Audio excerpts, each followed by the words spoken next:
Meu, e quando a gente tá, que nem eu já tô na menopausa, Eu tô no climatério. Então, mas eu já estou na menopausa mesmo, há 10 anos, porque eu tirei um útero e um ovário. Então eu tenho um ovário. Você teve menopausa precoce. Precoce. Caraca. Né?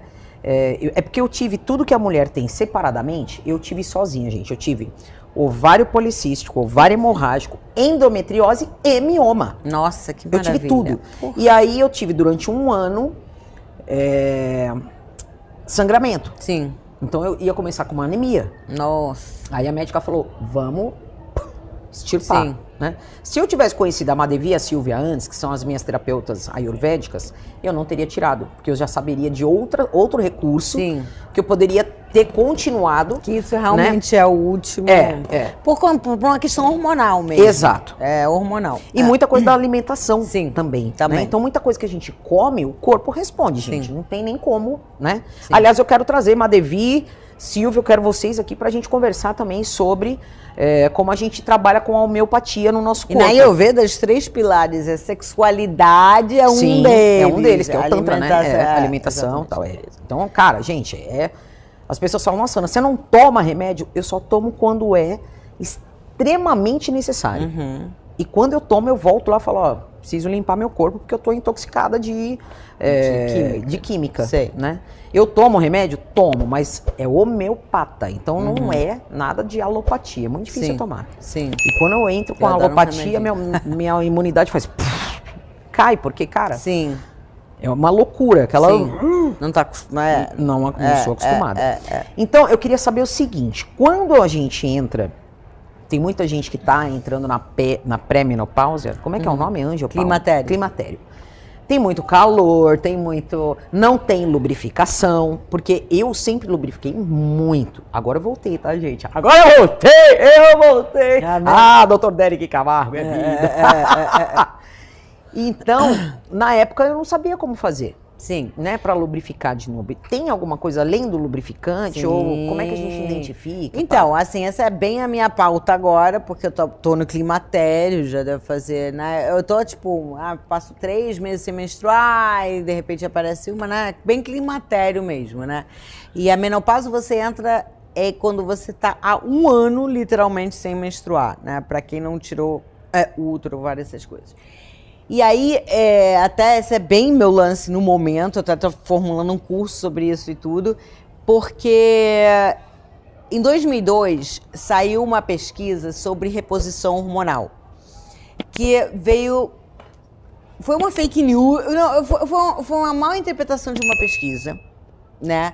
Que acabou ferrando a vida de muitas e muitas e muitas mulheres. E nós, mulheres, como às vezes somos 2ª, 3ª, 4ª, 5ª categoria, tipo, foda-se, né? Tipo, elas que se viram. E a gente não reclama tanto, etc. Então acaba vivendo a vida como se nada fosse.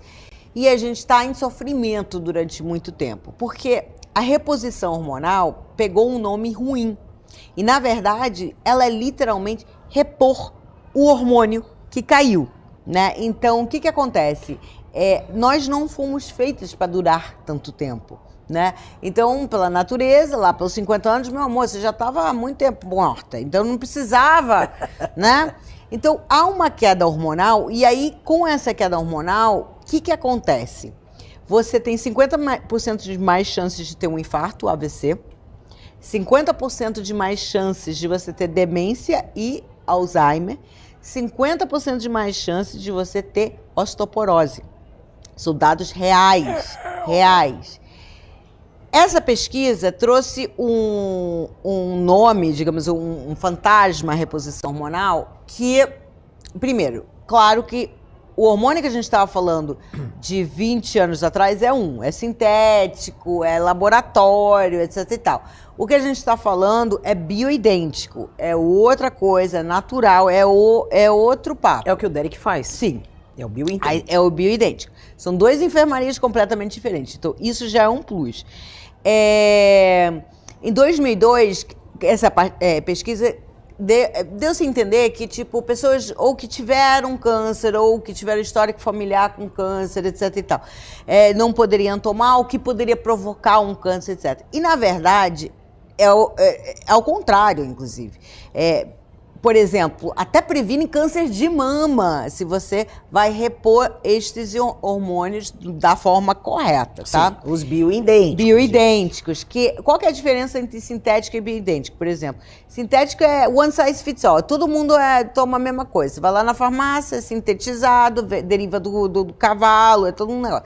Bioidêntico é exatamente aquilo que você precisa. Então, se você precisa de 0,2, 0,3 e também é natural, etc e tal.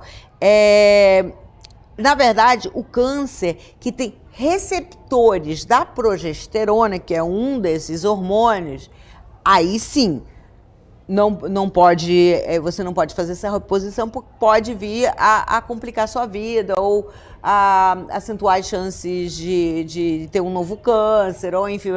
Mas se não foi esse caso, ou que você teve, ou de caso familiar, quando a gente fala caso familiar, não é uma prima de terceiro grau, gente. Entendeu? É mãe, pai, irmão, sabe? É isso que a gente está falando. Então, no fundo, essa pesquisa e esse fantasma todo foi um desserviço gigante que foi feito à mulher, porque a menopausa, o climatério, é muito além. As pessoas ficam focadas na falta de lubrificação, no calor, nisso. Gente, está falando de saúde, está falando de qual que é a maior causa da morte entre mulheres. É doenças cardiovasculares, AVC, infarto, entendeu? E se você... Opa! Eu tenho 50% mais chance de ter um infarto se eu não tenho uma reposição hormonal. Gente, do que você está falando de câncer? Entendeu? Nem condiz, né, a conversa. Então, o maior problema e eu trabalhei de forma multidisciplinar. Eu comecei minha carreira trabalhando com a sexualidade da mulher masectomizada e câncer de mama há 25 anos atrás. Então, sei trabalhar de forma multidisciplinar, com médico, fisioterapeuta, etc e tal. O grande problema é que esses caras não se... infelizmente, muitos médicos não se atualizam. Então, fica com aquele medo de não, você teve que ter câncer, não pode. Não é assim. Mesmo que... Se você tem câncer na bexiga, por exemplo... Reposição hormonal. Isso não tem receptor de progesterona. E a qualidade de vida? Aí sim a gente pode ter uma lubrificação com a reposição hormonal, podemos entrar melhor, voltar a ter uma lubrificação. Se você não puder também fazer uso da reposição hormonal, tem hidratantes vaginais, que não são lubrificantes. Você vai comprar na farmácia, que é hidratante. Tem algumas outras substâncias, inclusive naturais, que podem auxiliar nessa produção. Mas conversa de novo e de novo e de novo com o seu médico, pula de um médico para o outro para você entender, porque infelizmente nesse momento, sabe quando dizem que o Google é ruim para doença? É ruim, mas para menopausa não, porque o povo não está falando o que é de verdade. As pessoas estão... O Dr. Derek é super atualizado. Sim. Ele entende isso, inclusive a gente vai fazer uma live sobre justamente menopausa, climatério e tudo isso. E mais, se você começa a perceber que o negócio vai caindo, né, a sua menstruação, ou que você faz aqueles exames, gente, não adianta fazer exame de hemograma normal, é aqueles que tiram 20 tubos de sangue mesmo, tá? Eu fiz hoje. Se você tirar 20 de tubos, você tá no caminho certo. É esse tipo de... para você pegar realmente as taxas hormonais. E aí você... aí sim, se esse médico, por exemplo, diz, não pode, porque sua tataravô teve... Não, vai para um outro médico, vai para um outro, mesmo se você seja do SUS, as pessoas estão começando a se despertar finalmente para isso, mas é sua vida que está em risco. Sim. Além de calor, meu amor, vai e passa. Além de calor, ressecamento vaginal, falta de tesão, problema de libido, a gente está falando de vida, de infarto, de osteoporose. Você já viu um negócio horroroso? As pessoas começam... Osteoporose é osso, né? Sim. Começa... Não anda mais, não caminha mais. A gente tem a impressão que é só dona junta, não é. Então a gente está falando de coisas seríssimas que, felizmente, agora a gente está começando a ter um novo olhar. E eu estou berrando isso obrigada pela pergunta, porque eu estou berrando isso aos quatro ventos ultimamente. É a minha grande pauta do momento, porque eu estou passando por isso. Então.